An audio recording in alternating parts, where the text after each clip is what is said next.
I'm Peter Kovacs, assistant professor at the agronomy department. My research area is cropping systems and precision ag.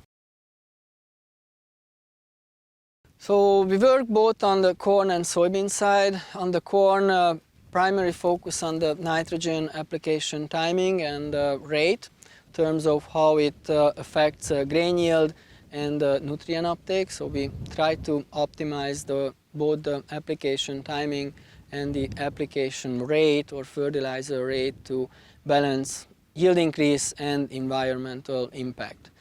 On the soybean side, we have a few projects where we are targeting grain protein content, which would be really important for end users for meal purposes.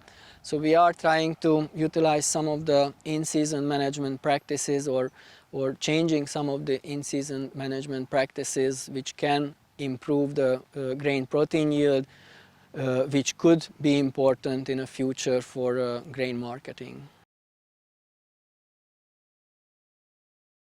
So on the academic side, I do teach the soil fertility course, the Prague 423 or Prague 523 for some of the graduate students.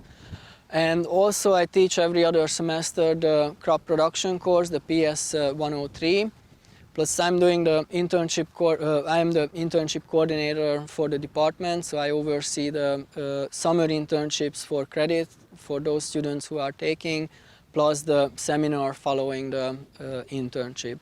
And also I have a few undergraduate students who I am the academic advisor for them, and with the grad school I also mentoring some of the graduate students.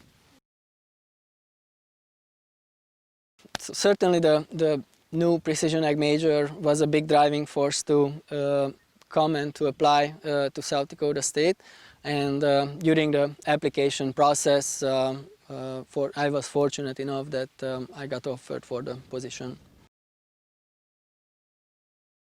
So I did my undergraduate studies in Hungary, and during the last year of that studies I was able to do a double degree program in England for a master's degree, and after I finished with those I had a little bit of commercial experience, and I started my doctorate program at Purdue University, where I also stayed 2.5 years as a postdoc before I joined SDSU. I really hope it will impact or will be an impact on how we produce both the corn and the soybean. We try to improve the grain yield and try to minimize or keep the environmental impact at the same level or lowering, and that would be the ideal situation. So therefore we are looking some of the alternative methods to apply these fertilizers, and hopefully we can incorporate some of the in-season remote or proximal sensor technology to try to predict how much nutrient we have to apply. And on the soybean side, as I mentioned earlier, on the protein content or concentration, that could be important for meal production and livestock producers, that they can get to higher level of proteins for the same unit or same weight of soybeans.